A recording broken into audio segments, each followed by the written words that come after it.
It is Tuesday, January 31st, 2017.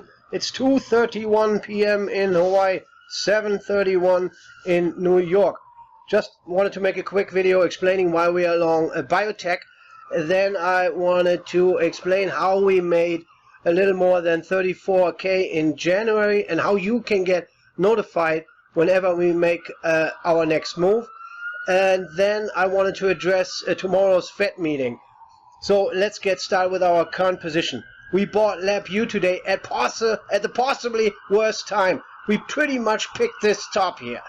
By the way, I apologize for the background noise.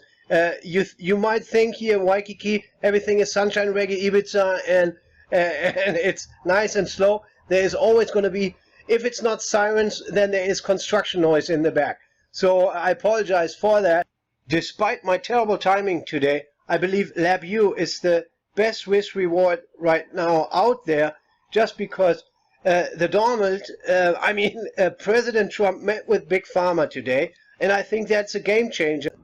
Biotech has been uninvestable for weeks, but I think with today's meeting that changes and the risk reward becomes very favorable, because any updates from here on out are probably updates towards a solution. So I think we have multiple positive catalysts going forward with minimal risk to the downside. So LabU is by far my favorite pick right now. I believe a lot of money will now flow back into biotech, and I usually don't hold leveraged ETFs for long, but in this case it might actually make sense to be long LabU for a few days. Let me just show you the confirmation real quick.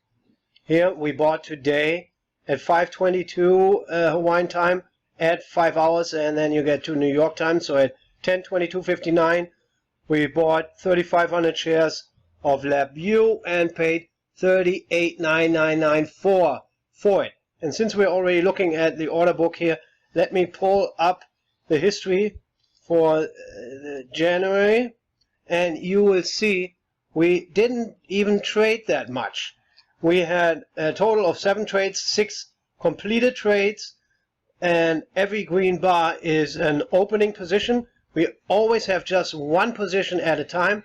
So we open the position here, and then the red bar shows you when we close the position and at what price. And obviously if the red price is higher than the green price, then we made a profit. So let's go over it real quick, that you see that I'm not making this up. The 6 trades that we've had so far were all winners. Right? Our exit was above our entry, and it's not that we had one massive trade that was extremely profitable. Just the fact that whenever we move into a vehicle, we pretty much ship the entire account value. So it's not one particular trade that makes the difference, it's compounded interest. Yeah, and obviously the jury is still out for our LabU trade. It is positive right now, but it doesn't mean that we can exit at a higher price, but so far it looks pretty good. At the beginning I mentioned that you can get real-time updates, and here is where Sheep on Wall Street is a site that I set up where you can sign up for herd alerts. We are not asking for your credit card, we are only asking for email and your phone number. And the only reason we need your phone number is because our alerts are sent out as a text message. I believe it's the most efficient way to communicate actionable insight.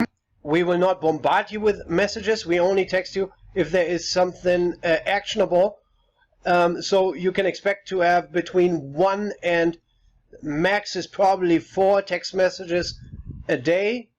You can see our track record, not just for 2017. This is our order history.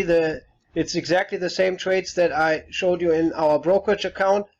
The year-to-date performance is only up to this point. Since this order here is not closed yet, I didn't update this number here yet. And 38.9994 was our price filled. So it just rounds up to 39. And if you click on this link here, it will show you a little more information. It will show you how many shares, the exact time when we entered the trade, the price, when we closed the position, at what price, and then the profit, and also the screenshot. Everything that I showed you in the brokerage account is here just split up for each of those trades. Okay, there's one more thing I want to cover, and that is tomorrow's Fed meeting.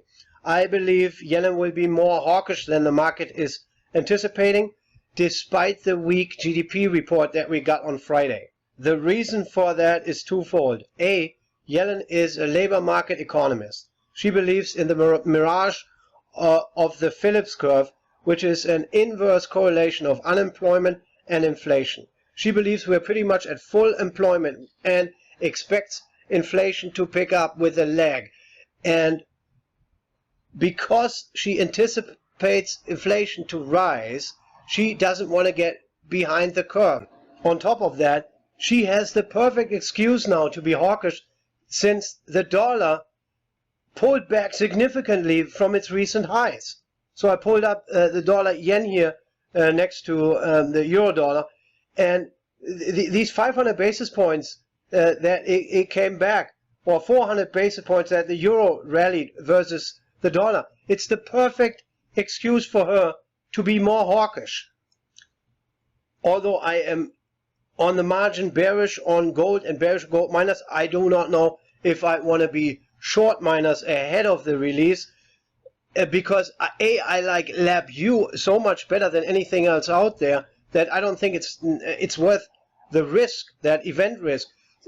I might switch from LabU into Dust after the statement, but that also depends on the price action in LabU. Whatever decision I will make tomorrow, I will update you on StockTwits and on Sheep on Wall Street.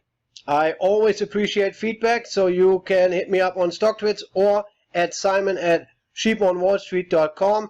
As long as it is constructive, positive, or negative criticism, I will get back to you.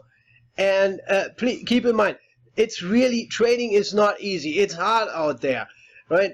There is wolves out there. They are trying to slaughter us sheep.